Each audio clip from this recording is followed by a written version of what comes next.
नमस्कार दोस्तों, कर्म कथा यूट्यूब चैनल में आपका दिल से स्वागत है। अगर खुद को बदलना चाहते हो तो सबसे पहले प्राचीन रहस्यमयी विचारों को खुद के दिमाग के अंदर डालना होगा। इन विचारों को अपने दिमाग के अंदर डालने के बाद इसको अपनी जिंदगी में अमल में लाना होगा।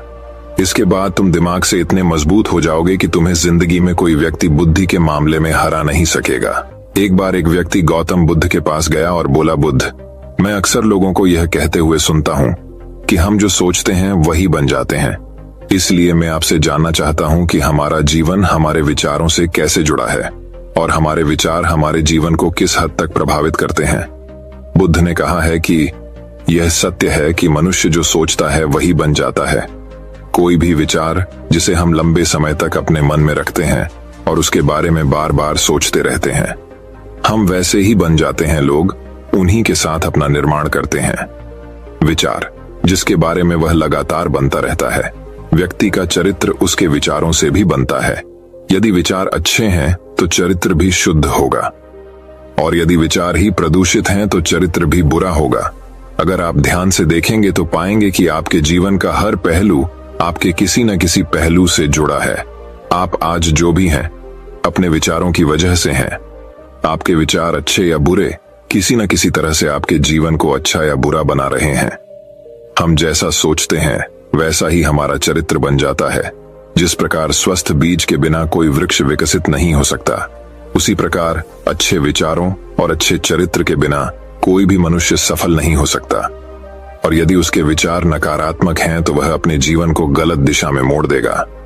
उसी प्रकार हमारे जीवन में अपने विचारों और कर्मों के माध्यम से कई बीज बोएं, और उस बीज का फल या तो हमें दुहाक दे सकता है या खुशी।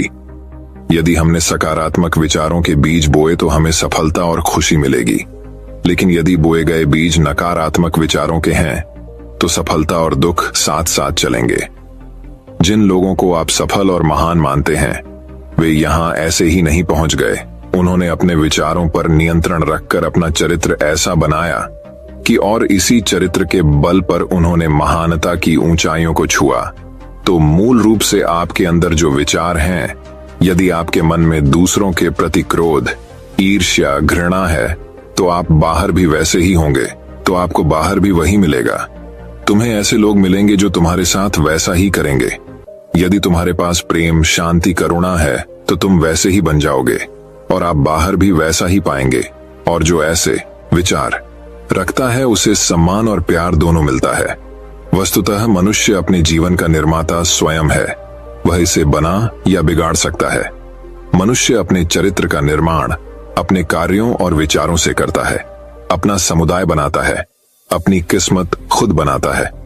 व्यक्ति ने कहा, लेकिन बुद्ध, मैं अपने विचारों से खुद को कैसे सुधार सकता हूं? बुद्ध ने कहा था कि अगर तुम खुद को सुधारना चाहते हो तो सबसे पहले अपने विचारों पर ध्यान देना शुरू करो। तुम्हें यह देखना होगा कि तुम दिन भर क्या सोच रहे हो। क्या तुम दिन भर मन में बुराई और लोगों के प्रति नफरत पाल रहे हो? आपको बस इस बात पर ध्यान देना है कि आप अच्छाई की ओर जा रहे हैं या बुराई की ओर। जब आप अच्छे से समझ जाएंगे कि आपके दिमाग में अच्छे विचार चलते हैं या बुरे, तभी आप अपने सोचने के तरीके में बड़ा सकारात्मक बदलाव कर पाएंगे। आपके अंदर कभी न खत्म होने वाला खजाना है। आप नहीं जानते कि आप क्या कर सकते हैं, आप किस तरह की अद्भुत शक्तियां प्राप्त कर सकते हैं। आपने महान योद्धाओं और महान लोगों के बारे में तो सुना ही होगा। यदि आपको उनकी शक्तियों पर विश्वास नहीं है, आपको बस यह मानना होगा कि आग के बिना धुआं नहीं होता। जरूर उनमें कुछ तो बात होगी जिसकी वजह से उनके बारे में इतना कुछ लिखा और कहा गया है। तो वे कौन लोग थे जो दुनिया में महान योद्धा और आदर्श के रूप में पूजे जाते थे? अगर हम थोड़ा और गहराई से सोचे तो ये वे लोग थे जिन्होंने अपने भीतर के अटूट खजाने को पहचाना। वे लोग अभ्यास करते रहे और सभी की भलाई करने वाले लोगों की मदद करके खुद को बेहतर बनाते रहे, और वे दुनिया में महान और अमर हो गए। और अगर आप भी ऐसा ही करना चाहते हैं तो सबसे पहले आपको अपने विचारों पर ध्यान देना होगा। बुद्ध ने आगे कहा, एक मानव के मन की बगीचे से तुलना की जा सकती है। जैसे बगीचे को साफ और सुंदर रखना, समय समय पर उसमें उगने वाले खरपतवार को हटाना पड़ता है, रोज पानी देना पड़ता है, पौधे की देखभाल करनी पड़ती है। उसी तरह हमें अपने मन को भी सुंदर और सकारात्मक बनाए रखने के लिए उसका ख्याल रखना होगा। इसमें से लगातार नकारात्मक विचारों को हटाकर सकारात्मक विचारों को जगह देनी होगी। इसके लिए हमें डर, चिंता, नफरत और ईर्ष्या जैसी भावनाओं से खुद को दूर रखना होगा। और इसके लिए आपको अपने अंदर चल रहे विचारों पर लगातार ध्यान देना होगा। किसी भी व्यक्ति के अंदर उठने वाले विचार और उसका चरित्र अधिकतर उसके आसपास के वातावरण और परिस्थितियों पर निर्भर करते हैं। लेकिन इसका मतलब यह नहीं है कि किसी व्यक्ति की स्थिति खराब है, अतः उसके विचार सदैव त्रुटिपूर्ण रहेंगे। वह उन पर ध्यान देकर अपने विचारों को बदल सकता है, और जैसे ही उस व्यक्ति के विचार बदल जाते हैं तो उसका चरित्र और उसके काम करने का तरीका अपने आप बदल जाता है। ये सभी चीजें धीरे धीरे सीखनी होती हैं। विचारों के काम करने के तरीके को समझना होगा। आपको सबसे पहले यह स्वीकार करना होगा कि जो काम सामने वाला कर सकता है वह आप भी कर सकते हैं। आपको बस इसका बार बार अभ्यास करने की जरूरत है। नई चीजें सीखने की जरूरत है। जैसे जैसे आपका मन बदलेगा, आपकी परिस्थितियां भी बदल जाएंगी। आप जो भी विचार बीज रूप में अपने मन में डालते जाएंगे, ये धीरे धीरे आपके चरित्र और आपके कार्यों में दिखना शुरू हो जाएगा। और एक बार वह विचार आपके अंदर जड़ें जमा लेगा तो आपको सफल होने से कोई नहीं रोक सकेगा। लेकिन अगर वह बीज या विचार नकारात्मक है तो आपको भी असफलता से कोई नहीं बचा सकता। इसलिए अपने विचारों के प्रति बहुत जागरूक रहने की जरूरत है। आप अपने अंदर किस तरह के विचार ला रहे हैं, एक बात हमेशा याद रहे, हमें वह नहीं मिलता जो हम चाहते हैं, बल्कि हमें वह मिलता है जो हम हैं। और हम अपने विचार हैं, इसलिए इच्छा करना और उस इच्छा के बारे में अच्छा सोचते रहना और उसे पूरा करने का प्रयास करना दो बिल्कुल अलग चीजें हैं। क्योंकि इच्छा तो हर कोई करता है, लेकिन उस इच्छा के बारे में लगातार सकारात्मक सोचना और उसे पाने के लिए कड़ी मेहनत करना, बहुत ही कम लोग ऐसा कर पाते हैं। इसलिए अगर आप अपनी परिस्थितियों को बदलना चाहते हैं तो सबसे पहले आपको खुद को बदलना होगा। लेकिन ज्यादातर लोग अपनी परिस्थितियों को तो बदलना चाहते हैं, लेकिन अपने सोचने और काम करने के तरीके को नहीं बदलना चाहते। और अगर लोग ऐसे ही रहेंगे तो उनके हालात कभी नहीं बदलेंगे। उस व्यक्ति ने कहा कि बुद्ध, हमारे विचारों का हमारे शरीर पर क्या प्रभाव पड़ता है। बुद्ध ने कहा था कि हमारा शरीर हमारे दिमाग का गुलाम है। हम जो भी सोचते हैं उसका पहला प्रभाव हमारे शरीर पर ही पड़ता है। आपने देखा होगा कि जो लोग बहुत अधिक चिंता करते हैं और डरते हैं वे जल्दी बीमार पड़ जाते हैं। साथ ही जो लोग दूसरों से ईर्ष्या करते हैं और हमेशा नकारात्मक सोचते हैं वे भी बहुत जल्द मानसिक और शारीरिक बीमारी का शिकार हो जाते हैं। और अगर आप ऐसा सोचते हैं तो आपके साथ भी ऐसा ही होगा। इसके विपरीत जो लोग हमेशा खुश रहते हैं वे दूसरों के बारे में अच्छा सोचते हैं, हमेशा स्वस्थ रहने के बारे में सोचते रहते हैं, तो उनकी ऊर्जा एक समान हो जाती है। और इस ऊर्जा का सकारात्मक प्रभाव सबसे पहले उनके शरीर पर पड़ता है। क्योंकि जिस व्यक्ति का मन शांत होता है उस व्यक्ति के शरीर की आधी बीमारी अपने आप ही खत्म हो जाती है। हम स्वस्थ रहेंगे या बीमार, यह हमारे आसपास के माहौल और परिस्थितियों के अलावा हमारी सोच पर भी निर्भर करता है। एक कमजोर और बीमार विचार हमारे शरीर को भी कमजोर और बीमार बना देता है। आपने अपने आसपास देखा होगा कि जो लोग बीमार होने से सबसे ज्यादा डरते हैं वो सबसे ज्यादा बीमार पड़ते हैं। इस डर ने लाखों लोगों की जान ले ली है। इसके विपरीत जो लोग अपने शरीर के बारे में अच्छा सोचते हैं वे स्वस्थ और मजबूत महसूस करते हैं। और जिनके विचार शुद्ध होते हैं उनका शरीर स्वस्थ और मजबूत हो जाता है। वैसा ही हमारा शरीर सिर्फ एक उपकरण है और हमारा मस्तिष्क इस उपकरण को नियंत्रित कर रहा है। जैसे अच्छा भोजन हमारे शरीर के लिए जरूरी है, उसी तरह अच्छी सोच यह हमारे शरीर के लिए भी बहुत महत्वपूर्ण है। जैसे ही आपके विचार शुद्ध हो जाएंगे, इसका सबसे पहला असर आपके शरीर पर दिखाई देगा। एक शुद्ध और सकारात्मक दिमाग आपको कभी भी खराब खाना खाने नहीं देगा। इसलिए सबसे पहले अपने दिमाग को सुरक्षित रखें, फिर यही दिमाग आपके शरीर को हर बीमारी से बचाएगा। यदि कोई बीमार और कमजोर व्यक्ति अपने शरीर को पूरी तरह से स्वस्थ बनाना चाहता है तो उसे सबसे पहले अपने शरीर को ठीक करना चाहिए। विचार और उसका मन उसे प्रकृति के संपर्क में रहना चाहिए, उसे सूरज की रोशनी में रहना चाहिए और एक सेकंड के लिए भी अपने शरीर के बारे में नकारात्मक नहीं सोचना चाहिए। वह जैसा स्वास्थ्य चाहता है वैसा ही उसे महसूस करना चाहिए और पूरा विश्वास है कि वह वैसा बन सकता है। उस व्यक्ति ने कहा, बुद्ध, अब आप मुझे बताएं कि हमारे विचार हमारे लक्ष्य को कैसे प्रभावित करते हैं। बुद्ध ने बताया कि जब तक आपका लक्ष्य आपके विचारों के अनुरूप नहीं होगा, तब तक आपको सफलता नहीं मिल सकती है। कहने का मतलब यह है कि आप हर दिन एक नई चीज सोच सकते हैं, जो मैं आज चाहता हूं, यह बनना, कल मैं वह बनना चाहता हूं, या बाद में कुछ और। लेकिन जब तक आप अपने लिए कोई लक्ष्य निर्धारित नहीं करते, तब तक आप कोई भी बड़ा काम नहीं कर सकते, क्योंकि नियम यह है कि जो काम हम बार बार करते हैं, उसी काम में हम आश्चर्यजनक सफलता हासिल कर सकते हैं। अगर आप हर दिन अपना लक्ष्य बदलते रहते हैं, तो आप कहीं नहीं जा रहे हैं।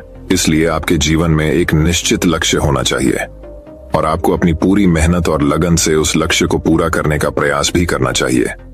और इसके लिए आपको अपने सभी विचारों को अपने लक्ष्य पर केंद्रित करना होगा, अन्यथा आपके विचार बिखरे रहेंगे और हो सकता है कि एक बार आप असफल हो जाएं, या आपको शुरुआत में कोई सफलता न मिले तो दूसरों को देखकर आपके मन में यह ख्याल आने लगा कि यह काम तो आसान है, जब वह इस काम में सफल हो सकता है तो मैं भी सफल होकर अच्छा पैसा और नाम कमा सकता हूँ। और यह भी संभव है कि इस काम में असफल होकर भी तुम दूसरी तरफ भागो, और ऐसा करते समय आप कई काम करते हैं, लेकिन हो सकता है कि आप किसी एक चीज में सफल न हो पाएं। इसीलिए आपको पहले एक चीज तय करनी होगी, तभी आपके विचार एक काम पर फोकस कर पाएंगे। अब आपका वह लक्ष्य कुछ भी हो सकता है, चाहे मन की शांति पाना हो या अमीर बनना हो, लेकिन याद रखें, लक्ष्य वही है जो आपके विचारों को एक दिशा में केंद्रित रख सके। यदि आप बार बार अपने लक्ष्य हासिल करने में असफल हो रहे हैं, तो इसका मतलब यह नहीं है कि आप इसे हासिल नहीं कर सकते, बल्कि इसका मतलब है कि आपके पास अपने लक्ष्य को हासिल करने का तरीका गलत है। इसलिए आपको अपना लक्ष्य नहीं बदलना है, बल्कि अपनी सोच और अपने काम करने का तरीका बदलना है। अगर आप ऐसा करेंगे तो आप धीरे धीरे सीख जाएंगे और अपने लक्ष्य तक पहुंच जाएंगे। अपनी असफलताओं से कभी मत डरो। अगर आप कुछ बड़ा हासिल करना चाहते हैं, तो आपको अंदर से बहुत मजबूत होना होगा, क्योंकि चाहे आप कुछ भी करें, लोग अक्सर आपको अपनी बातों से कमजोर और हताश करने की कोशिश करेंगे। इसलिए अगर आप डरेंगे तो आप अपने किसी भी लक्ष्य में सफलता हासिल नहीं कर पाएंगे, क्योंकि डर आपकी सभी आशाओं को नष्ट कर देता है और आपके सभी विचार केवल आपके डर तक ही सीमित रह जाएंगे। और डर डर कर आप अंततः खुद को शारीरिक और मानसिक रूप से बीमार बना लेते हैं। तब आपको समझ आएगा कि आपने अपने झूठे डर के एहसास में कितनी बड़ी गलती कर दी है, और फिर आपके लिए खुद को उस स्थिति से बाहर निकालना बहुत मुश्किल हो जाएगा। इसलिए सबसे पहले एक लक्ष्य बनाएं, ताकि आपके विचार उस पर नींगा हो सकें। उसके बाद अगर आप बार बार असफल होते हैं तो भी घबराएं नहीं, क्योंकि यह लक्ष्य हासिल करने का ही एक हिस्सा है, और पूरा विश्वास रखें कि आप जरूर सफल होंगे और एक दिन तुम भी हो जाओगे। उस व्यक्ति ने कहा, बुद्ध, विचारों और मन की शांति के बीच क्या संबंध है? बुद्धा ने बताया कि मन की शांति एक ऐसा खजाना है जिसे दुनिया के 1% लोग भी हासिल नहीं कर सकते, और जिसने ये खजाना हासिल कर लिया है वह दुनिया के सबसे भाग्यशाली व्यक्ति हैं। वह भीड़ में अलग दिखता है, ये कहना उतना आसान नहीं है जितना लगता है। मन की शांति केवल लंबे समय तक आत्मनियंत्रण के माध्यम से ही प्राप्त की जा सकती है। जब कोई व्यक्ति खुद को समझता है और दुनिया प्यार और प्यार के बीच के अंतर को समझता है, उसके अंदर नफरत, डर और ईर्ष्या जैसी भावनाएं खत्म हो जाती हैं, और एक दिन व्यक्ति को मन की सच्ची शांति मिल सकती है। और यही हर इंसान का अंतिम लक्ष्य भी है। एक शांत व्यक्ति सबसे खराब परिस्थितियों में भी खुद को नियंत्रित कर सकता है। एक शांत व्यक्ति के पास जितनी मानसिक शक्ति होती है, उतनी किसी और के पास नहीं होती। शांत व्यक्ति का अर्थ है वह व्यक्ति जिसका मन पूर्णतः शांत हो, क्योंकि जैसे ही आपका मन शांत हो जाता है, आपके सभी विचार शांत हो जाएंगे, और तब आपको महसूस होगा कि सचमुच आपका दिमाग कितना शक्तिशाली है। जैसे ही आपको मानसिक शांति मिलेगी, आप महसूस करेंगे कि आपकी मानसिक शक्ति इतनी बढ़ गई है कि आपके लिए सब कुछ आसान हो गया है। आप जहां भी हों, आपकी परिस्थितियां जो भी हों, आप खुद को स्वीकार करना शुरू कर देंगे। आप हमेशा खुश रहेंगे। और अगर आप ये मुकाम हासिल करना चाहते हैं, तो इसकी शुरुआत आपको अपने विचारों से करनी होगी। अपने विचारों पर नियंत्रण और अपने विचारों पर यह नियंत्रण आप केवल और केवल ध्यान के माध्यम से ही प्राप्त कर सकते हैं। इतना कहकर बुद्ध चुप हो गए और ध्यान करने लगे, और वह व्यक्ति भी उनको प्रणाम करके चला गया। ये कहानी आपको कैसी लगी हमें कमेंट बॉक्स में कमेंट करके जरूर बताएं और इस कहानी को अपने दोस्तों के साथ जरूर शेयर करें। तो दोस्तों अब चलिए हमारे दूसरे कहानी की शुरुआत करते हैं। दूसरी कहानी। एक बार की बात है, एक गांव में एक बुढ़ा व्यक्ति रहता था। पूरे गांव में बूढ़े व्यक्ति को सब बदकिस्मत मानते थे।